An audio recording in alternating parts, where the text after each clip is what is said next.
wanna be that girl in the mirror there. I wanna be that girl with golden hair up on the silver screen most everywhere in the world. I want to go to Hollywood, talkies, I mean the pictures. I wanna have a hot time every night, get out and raise a little Fahrenheit, knock every duke and count and Baron ride off his feet. I'll be that girl that's understood.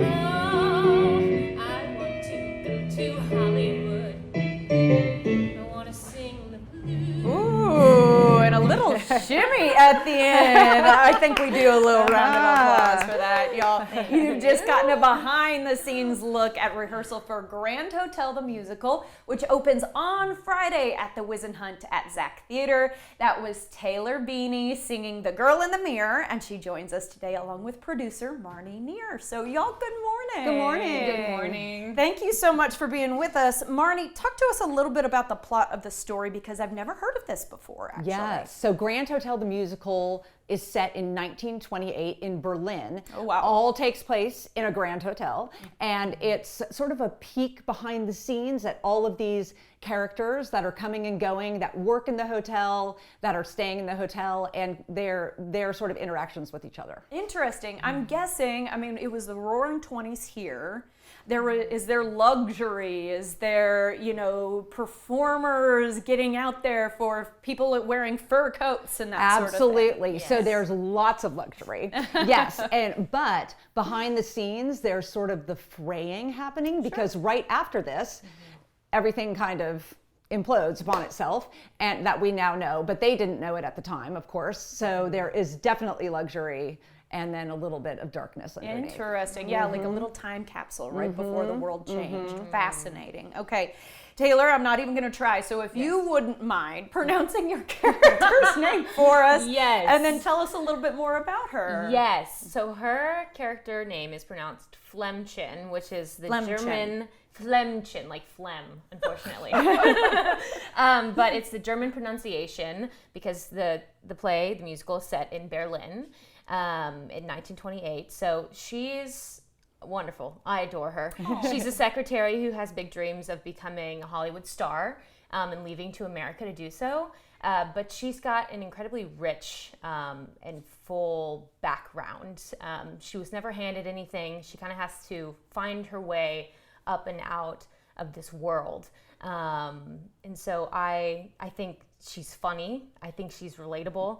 And I think she's got a lot of character depth that is extremely fascinating to watch, especially in the intimate situations she finds herself in. Absolutely. So, yeah. And do you feel like she is an easy character for you to step into? Do you guys have a lot in common? Or yes and are there no. some times where you're yes like, and no. I'm having to put on my acting skills here? Definitely. Well, with Flemchen, I started with the physicality, because in the novel, Vicky Baum describes her as having the grace of a racehorse, but the excitability of a puppy. And so normally I know, funny. Normally I don't start there with my characters. I start with like pretty in-depth imagination work, but I wanted to try working kind of in reverse this time around. And so I used that to kind of propel me.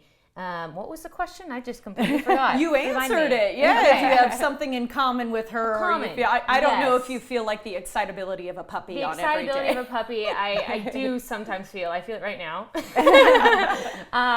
But yeah, I do. I feel like there are parts that I definitely relate to in her, and parts that I don't. But I think there's a little bit of truth in every part of ourselves that I can see reflected in her as well. And I'm so glad that you're mentioning the complexity of the characters, because the Whisenhunt, I checked with y'all. I've been to that theater for a one-man show one time, and really any seat in that audience can see every single strand of hair on your head, can see every single facial motion that you make. Right. So it's a great way, Marnie, you said, to really look at these characters in depth instead of seeing just like a dancing show. And so as a musical, I think it's going to be powerful in there. But talk to me a little bit about that choice. It's very powerful. So there's so much depth going on with each of these characters, and we're really focusing on that. And being in the Whisenhunt being in that audience in the round, you really feel like you are part of the show. You feel like you're in the hotel with those characters, peeking into their lives, and getting just a glimpse into what's going on. So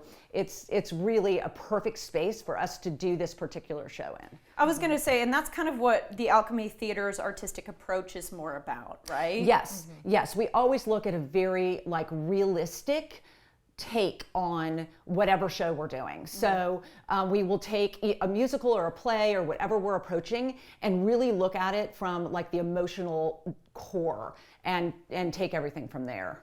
I don't know if you have anything else to add to that from your experience. Yeah, totally agree with that. Working with Michael Cooper, the director, he has such a beautiful focus on story. Always story. What's every single moment of what's the moment of authenticity between each character.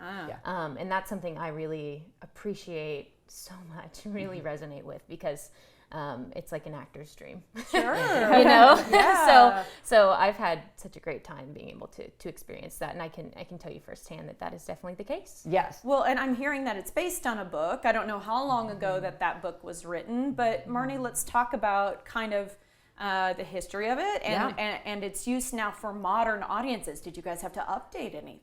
Well, so first of all, it was based on a book by Vicky Baum that she wrote in 1929. Okay, so it was a long time ago. And then that book was then turned into a play and then also a film. And so there was a film in the 30s with that won the Academy Award. Wow. And Joan Crawford, Greta Garbo, the Barrymores, and yes, and then it was turned into a musical in the 50s, which was very unsuccessful. It was called At the Grand. That closed, and then in the 80s, it was re-envisioned with additional music added in by Maury Yeston, and then that was when it became a success, and that is what we are doing today. Yeah. So there's lived so many lives. It has. And it's approaching its 100th birthday as like a story idea, which is so crazy. Oh man, that's really cool. Okay, so Taylor, in our last few seconds here, can you just talk to me about the best audience for this production and any special dates that y'all have going on? Absolutely. So I'd say there are some mature themes in this one. I'd say it's fit for people 12 and up. Okay. We do have special discounts for seniors and students, as well as group discounts. So I believe it's a 20% off discount for groups over 8. So if you buy a package of tickets, then you get a discount. Okay, bring all your friends, get everybody together. Go on out and see them. I know the correct thing to say is break a leg, so break a leg to you both. And thank you so much for your time. Thank you. Of course, head to thealchemytheater.org to purchase tickets right now. We'll see you there.